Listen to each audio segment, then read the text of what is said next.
Best health packages up to 80% discount. Tirumala Diagnostics. Hello Ram గారు. Hi నారాజు. చాలామంది అండి, నీ వల్లే నేను ఇది నష్టపోయాను, నీ వల్లే నాకు ఇదంతా జరిగింది, నీ వల్లే అనేటువంటి మాట చెప్పిస్తూ వెళ్ళిపోతూ ఉంటారు. మనసుకి ఎంత కష్టంగా ఉంటుందంటే, సరే కొన్ని విషయాలు చెప్పుకోలేరు కానీ కొంతమంది నవ్వుతూ వదిలేసుకున్నా కూడా లోపల బాధ ఒక అగాధంలో నుంచి బయటపడడానికి ఎంత పెయిన్ చూస్తూ ఉంటామో అంత పెయిన్ అనిపించేస్తూ ఉంటుంది. కంప్లీట్ ఒక మనిషి మీద బ్లేమ్ చేసి వెళ్ళిపోవటం అనేది అది ఎంతవరకు కరెక్ట్? నీ వల్ల నా హెల్త్ పోయింది, నీ వల్ల నా టైం పోయింది, నీ వల్ల ఇది పోయింది అది పోయింది అని చెప్పేసి అంటూ ఉంటారు. సార్ నేను బాయ్ ఫ్రెండ్ గర్ల్ ఫ్రెండ్స్లోనూ చూశాను, వైఫ్ అండ్ హస్బెండ్లో చూశాను, అండ్ దాని తర్వాత ఆఫీస్లో బాస్ ఎంప్లాయీస్ని చెప్పడం చూశాను, అండ్ దాని తర్వాత ఇద్దరు ఫ్రెండ్స్లో మాట్లాడుకోవటం కూడా నేను చూశాను. ఫ్రెండ్స్లో ఉంటే ఓకే సార్, అది ఎప్పటికైనా అసలు క్లియర్ చేసుకోవడానికి అవకాశం ఉంటుంది. బట్ మిగతా రిలేషన్షిప్లో మాత్రం ఏ రోజు అది క్లియర్ చేసుకోవడానికి అవకాశం ఉండదు. ప్రతి దాంట్లోనూ ఒక ముడిపడినటువంటి ఒక ఇది ఉంటుంది. ఒక్కసారి కట్ అయిందండి, కట్ అయినట్టే. అలా సార్ దీన్ని ఎలా తీసుకోవాలి సార్ మనది?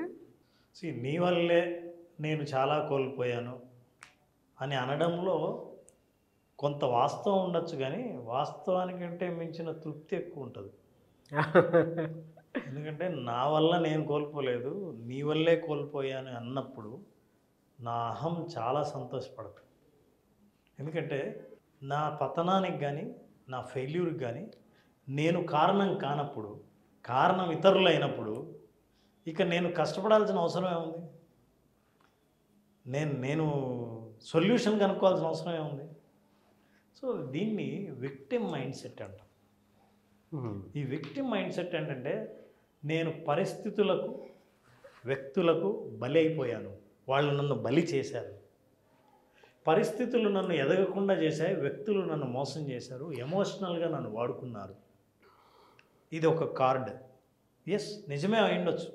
ఫర్ ఎగ్జాంపుల్ నారాజు, ఓ గ్లాస్తో మంచినీళ్ళు తాగడానికని తెచ్చుకుంటున్నాం, గ్లాస్ చేయి జారి కింద పడి పగిలిపోయింది. ఇప్పుడు ఏం చేయాలి? తీసుకోవడం సార్, అంతే అంతే తప్ప అక్కడ ఎవరిని బ్లేమ్ చేయడానికి లేదు కదా. మొక్కలన్నీ క్లీన్ చేసేసి పడేసి ఇంకో గ్లాస్తో నీళ్ళు తెచ్చుకోవాలి. ఇంకంతే. నువ్వు నీళ్లు తాగడమే జీవితం అంతా మానేసి, గ్లాస్ పగిలిపోయింది, ఈ నేల బాగలేదు, చెయ్యి జారింది, చెయ్యి జారడం వల్లే గ్లాస్ పగిలిపోయింది, నీళ్ళన్నీ కింద పడిపోయాయని, మరి నీ దప్పిక తీరాలి కదా. నేను తీర్చుకోకుండా లైఫ్ లాంగ్ నీళ్లు తాగకుండా అట్లాగే ఉండేవాడి పరిస్థితి ఎట్లా ఉంటుందో, నీ వల్లే అనేవాడి పరిస్థితి అట్లాగే ఉంటుంది. అదే ఆలోచిస్తాను. ఆడు చేయడు, ఇంకొకళ్ళు చేయనివాడు, ముందుకు అసలు వెళ్ళడు. పైగా ఈ గ్లాస్ పగలడానికి కారణం ఏమేమంటే అని కారణాలు ఎత్తుక్కోవడంలో ఫుల్ బిజీగా ఉంటాడు. ఈ విక్టిమ్ మైండ్ సెట్ వాళ్ళు ఏంటంటే, number 1, the top most reason, they are not ready to take responsibility. బాధ్యతల నుంచి తప్పించుకోవడానికి, బాధ్యతల్ని అస్సలు అంగీకరించకుండా ఉండడానికి ఒక పెద్ద కారణంగా ఎన్నుకునే కార్డ్ ఏంటంటే, నీ వల్లే, బికాస్ ఆఫ్ యూ అని చెప్పడం వల్ల ఇక నేను ఏ బాధ్యత తీసుకోక్కర్లేదు. వీళ్ళు ఎప్పుడు తృప్తి పడతారంటే, వీళ్ళు ఏదైతే ఎవరి దగ్గర అయినా పోగొట్టుకున్నారో, ఫర్ ఎగ్జాంపుల్ ఎవడో అన్నారుగా, నాకు తిన్నది నువ్వు కక్కు అని. అదే తిన్నది కక్కడం ఏంటరా, సరే నీకు ఇంకోటి ఇప్పిస్తాను నేను, నాకు అదే కావాలని చచ్చావు, అదే కావాలని, అరే నువ్వు ఇచ్చిన చాక్లెట్ నేను తిన్నాను, నాకు ఆ చాక్లెటే కావాలి, కక్కు నాకు మొత్తం.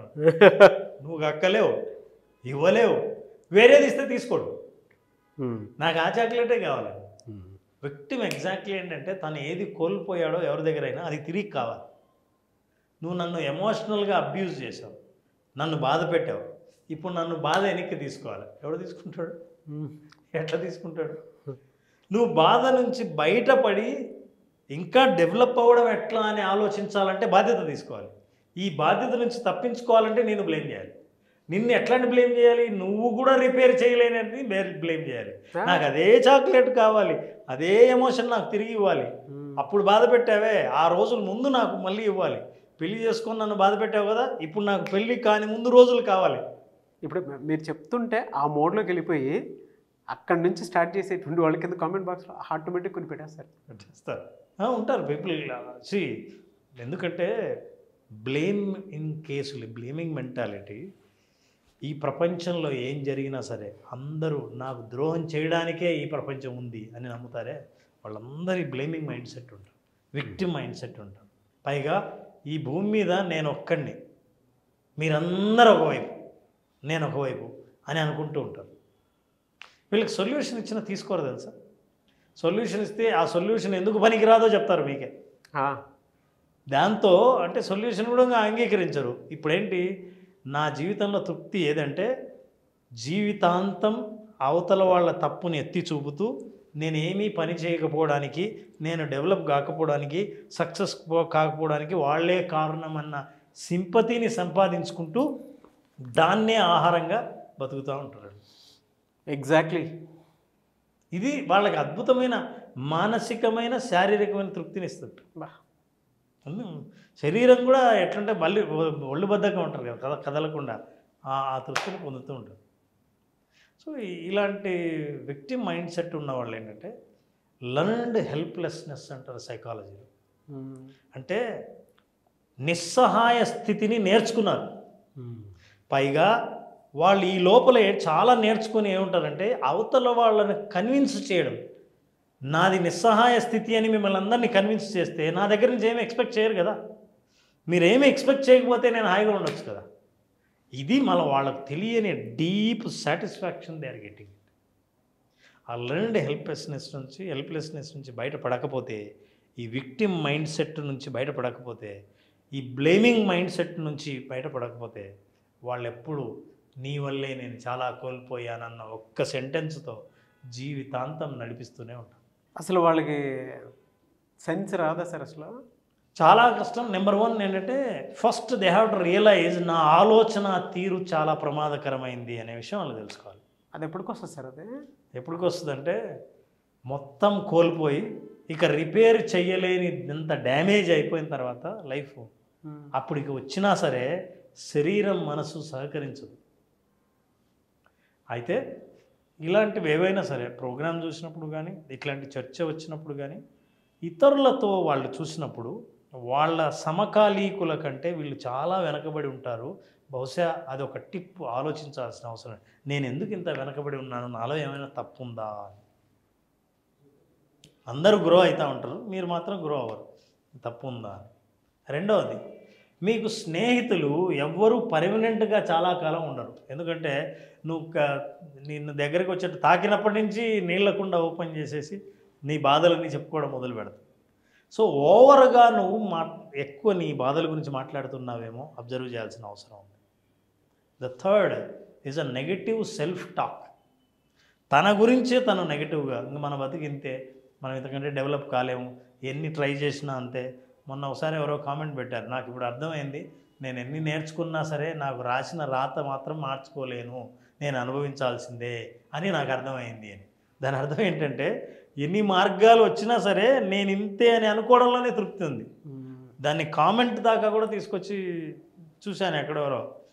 ఎందుకు అట్లా అంత నెగిటివ్గా ఆలోచించడం? ఇట్లా నెగిటివ్ సెల్ఫ్ టాక్ నుంచి కూడా బయటపడాలి. ఇవి చేస్తే రాజు, ఈ విక్టిమ్ మైండ్ సెట్ లేకుండా people take responsibility, they will become victorious mind set. విక్టిమ్లా కాకుండా విక్టోరియస్ మైండ్ సెట్గా ఆలోచించాలంటే ఈ ఆలోచన నుంచి బయటపడాలి. సార్ ఇప్పుడు వీళ్ళే నీ వల్లే ఇదంతా అని చెప్పేసి ఇటువంటి వాళ్ళే ఎవరైతే ఆ బ్లేమింగ్ బారిన పడిపోతూ ఉంటారో వాళ్ళకి మానసికంగా కుంగుబాటు, అంటే బయట కూడా పడలేరు పాపం, దెబ్బతినేస్తారు. వీళ్ళు ఏం చేస్తారంటే ఇంకో 10 మందికి చెప్పుకుంటూ వెళ్ళిపోతారు, వాడి వల్ల ఇలా జరిగింది, వాడి వల్ల ఇలా జరిగింది, వాడి వల్ల ఇలా జరిగింది. వాళ్ళు రిపేర్ కూడా చేయలేరు ఆ డ్యామేజ్. ఎందుకంటే వాళ్ళు కోరుకునేది ఏది డ్యామేజ్ ఎప్పుడు ఎట్లయిందో అది మళ్ళీ తిరిగి అట్లాంటిది ఇచ్చేయాలని అనుకుంటారు కాబట్టి రిపేర్ కూడా చేయలేరు. కష్టంగా ఉంటుంది కదా సార్ మనసుకి, చాలా బ్లేమ్ చేసి వెళ్ళిపోతున్నారు అని అంటే దాన్ని రిపేర్ కూడా చేయలేని పరిస్థితిలో వాళ్ళు ఉన్నాయి. ఒక మాట వేసేసి వెళ్ళిపోతూ ఉంటే మనం మామూలుగా మాట్లాడుకుంటున్నాం కానీ సార్ కొంతమందికి అయితే మనసు లోపల ఉండేటువంటి భావాలు ఆడిని ఏ రకంగానైనా సరే నాశనం చేద్దాం అనుకునేటువంటి వాళ్ళు కూడా ఉంటారు కింద. అవును సార్, ఈ టాపిక్లో లీనమైపోయి మాట్లాడుకునేటువంటి వాళ్ళు నేను ఆ బారిన పడి నన్ను నేను ఇప్పటికీ మార్చుకోలేకుండా జీవితాన్ని వాళ్ళు చెప్పిన స్టేట్మెంట్ మీదే ఆ పరువుని నా లోపల దాచుకొని బతుకుతున్నాను అనుకున్నటువంటి వాళ్ళు చాలామంది ఉన్నారు. సో ఇలాంటి వాడికి బుద్ధి రావాలంటే ఎవరైతే బ్లేమ్ చేసి వెళ్ళిపోతాడు. ఆడికి ఇంకా రాదా? వీళ్ళకి రావాలంటే ఒక్క ఎక్సర్సైజ్ మాత్రం అద్భుతంగా పనిచేస్తుంది. ఏంటి సార్ అది? వీళ్ళకి జనరల్గా ఈ విక్టిమ్ మైండ్ సెట్ ఉన్న వాళ్ళకి ఒక అలవాటు ఉంటుంది. వాళ్ళ లైఫ్లో ఏమున్నాయో వాటిని ఎప్పుడు కేర్ చేయరు, ఏం లేవు అది కావాలనుకుంటారు. ఇది ఎప్పుడు ఉంటుంది అంటే ఈ మైండ్ సెట్ లేనిది నాకు కావాలని ఉన్నది గుర్తించకపోవడం అన్న వాళ్ళకి కరెక్ట్ యాంటీడోట్ ఏంటంటే గ్రాటిట్యూడ్. అసలు ఉన్న వాటికి నువ్వు కృతజ్ఞతగా ఉంటే, ఏదైనా సరే ఉన్న వాటికి కృతజ్ఞతగా ఉంటే నేను డెవలప్ చేసుకోవడానికి మైండ్ సెట్ బాగా డెవలప్ అవుతుంది. నేను ఎప్పుడైతే నాకున్నవి థ్యాంక్స్ చెప్పడం మొదలు పెడతానో అప్పుడు ప్రతి చిన్న విషయాన్ని అప్రిషియేట్ చేయడం మొదలు పెడతాను, జీవితాన్ని ప్రేమించడం మొదలు పెడతాను. ప్రేమించడం మొదలు పెడితే సొల్యూషన్స్ చూడడం మొదలు పెడతాను. ఎప్పుడు సొల్యూషన్స్ చూశానో నేను పోగొట్టుకున్నవి నా ప్రాబ్లమ్స్ వెనకబడిపోతాయి, నా సొల్యూషన్స్ ముందుకు వస్తాయి. సో గ్రాటిట్యూడ్ అన్నది చేయాలి. ఒకవేళ నిజంగా ఎవరైనా మిమ్మల్ని ఎమోషనల్గా అన్యాయం చేసి ఉంటే లర్న్ టు ఫర్గివ్ దెమ్. ఎందుకంటే మీరు ముందుకు వెళ్ళాలంటే వాళ్ళని ఫర్గివ్ చేస్తే తప్ప ముందుకు వెళ్ళారు. ఆ ఎమోషన్స్ మిమ్మల్ని గేట్ వేసి ఉంటే దీన్ని దాటుకొని మీరు వెళ్ళాలంటే ఆ గేటును దాటుకొని చాలా కష్టం. కాబట్టి గేట్లు ఓపెన్ అయ్యేది ఎప్పుడంటే మీరు ఫర్గివ్ చేయండి, మీ జీవితాన్ని మీరు ప్రేమించండి, ముందుకెళ్తారు. ఎట్లాంటి ఎమోషనల్ అబ్యూజ్కి గురైనా సరే అవతల వాళ్ళే మిమ్మల్ని చూసి ఈర్ష్యపడేంతగా ముందుకు మీరు ఎదగలుగుతారు. ఆ ప్రయత్నం చేస్తే ఖచ్చితంగా ఈ మైండ్ సెట్ నుంచి బయటపడవచ్చు. రామ్ గారు చెప్పింది చాలా నిజమండి. ప్రాక్టికల్ లైఫ్లో మనం ప్రశాంతంగా ఉండాలంటే ఎదుటిని క్షమించడం అన్నా నేర్చుకోవాలి, ఆడికి కృతజ్ఞత అన్నా చెప్పుకోండి. అంటే దీనివల్ల నేను ఈ లెసన్ నేర్చుకున్నాను, థ్యాంక్స్ అని నేర్పించాను నాకు అనేటువంటిది ఆ మెంటాలిటీకి వచ్చేసిన తర్వాత మీకు క్లారిటీ వస్తుంది. అక్కడి నుంచి లైఫ్ మనల్ని మనం తెరిచి చూస్తే అలాంటి వాళ్ళు రోజుకు 10 మంది కనిపించినా కూడా ఒకటే ఫీలింగ్ వస్తుంది. నిజం సార్, క్షమించుకొని వెళ్ళిపోయేంత గొప్ప గుణం ఇంకొకటి ఉండదు. రెండు ఆడిది నేర్పించాడు అనేటువంటి కృతజ్ఞతని ముందే ఓకే వీడి వల్ల తెలిసిందే. True words and no words. Anyways thank you and thank you so much Ram garu. Thank you very much. అయితే చాలామంది కొంతమంది మన దాకా రీచ్ అవ్వలేనటువంటి వాళ్ళు పర్సనల్ క్లాస్ కాకుండా విజువలైజేషన్ క్లాస్ ఎలాగో రెగ్యులర్గా జరుగుతూనే ఉంటాయి, అవి అద్భుతంగా ఉన్నాయి. కాబట్టి చాలామంది అచీవ్ చేస్తున్నటువంటి వాళ్ళే ఉన్నారు. అది గోల్ కానివ్వండి, కెరీర్ కానివ్వండి, లేదా కాన్ఫిడెన్స్ కానివ్వండి. నా చేత చేయించారు కదా యాక్టివిటీ ఒకటి. బట్ నేను లైఫ్లో మిమ్మల్ని మాత్రం బలంగా గుర్తుంచుకుంటాను సార్. నా దగ్గర ఏ కాన్ఫిడెంట్ లేదని నేను ఎప్పుడైనా ఫీల్ అయితే ఆ వీడియో నన్ను నేను చూసుకోవడానికి పనికొచ్చేలాగా నా చేత చేయించిన యాక్టివిటీ నాకు చాలా బాగా ఉపయోగపడింది. నివేస్ థ్యాంక్ యూ. అలా నాకులాగైనా సరే కొంతమంది ఉంటారు, ఎప్పుడైనా వాళ్ళకి వాళ్ళు లో ఫీల్ అయిపోయినప్పుడైనా సరే బయటకు వద్దాం అనుకున్నటువంటి వాళ్ళు ఉంటారు, ఒక కాన్ఫిడెన్స్ బిల్డ్ చేద్దాం అనుకున్నటువంటి వాళ్ళు.